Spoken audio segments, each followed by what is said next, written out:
wabarakatuh. Yang saya hormati Ibu Kepala MI Darussalam, Ibu Mastoro MPD, dan Dewan Guru serta teman-teman yang insya Allah soleh dan soleha.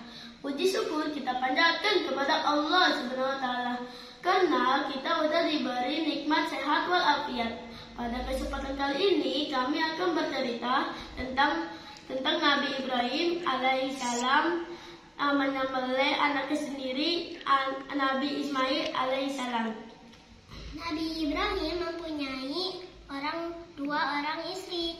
Istri pertama bernama Sarah, istri kedua bernama Hajar. Sarah melahirkan seorang anak laki-laki yang dinamai Ishak, dan Hajar melahirkan anak laki-laki juga yang dinamai Ismail.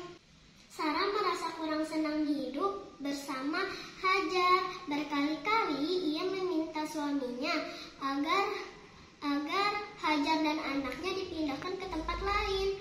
Akan tetapi Nabi Ibrahim tidak menurutinya.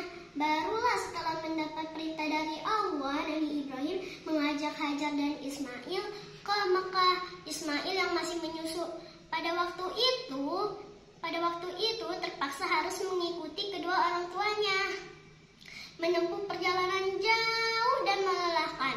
Hajar dan Ismail ditempatkan di daerah padang pasir yang sunyi.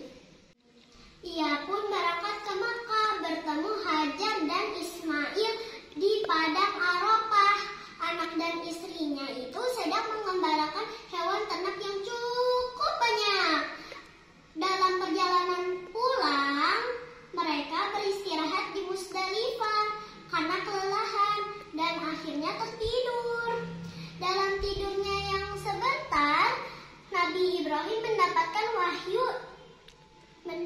wahyu melalui mimpinya.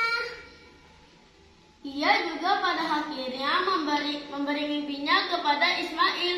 Wahai anakku, Ismail di dalam mimpi, aku diperintahkan oleh Allah Subhanahu wa Ta'ala menyerahkanmu sebagai kurban dan penyembelih.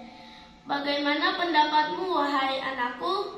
Kata Nabi Ibrahim. Ismail pun menjawab, wahai ayahku, sekitar itu kan perintah Allah, maka laksanakanlah apa yang diperintahkan oleh Allah. Aku akan sabar dan ikhlas menerima cobaan ini. Dikisahkan iblis berusaha merintangi perintah dari Allah kepada Nabi Ibrahim.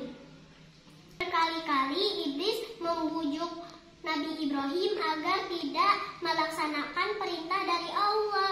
Akan tetapi Nabi Ibrahim tetap melaksanakan perintah dari Allah, dan godaan iblis begitu dahsyat tak akan mampu meruntuhkan ketaatan Nabi Ibrahim kepada Allah Subhanahu wa Ta'ala. Nabi Ibrahim membawa Ismail ke atas bukit menggunakan kain penutup mata, dan pedang tajam pun dipersiapkan. Pedang tajam berada di leher Ismail.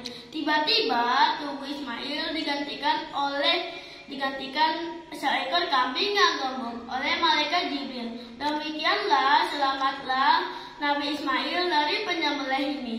Allah Subhanahu wa Ta'ala berfirman kepada Nabi Ibrahim, hai Ibrahim, kau telah melaksanakan perintahku dengan ikhlas. Sebagai gantinya, aku berikan hewan ternak untuk disembelih.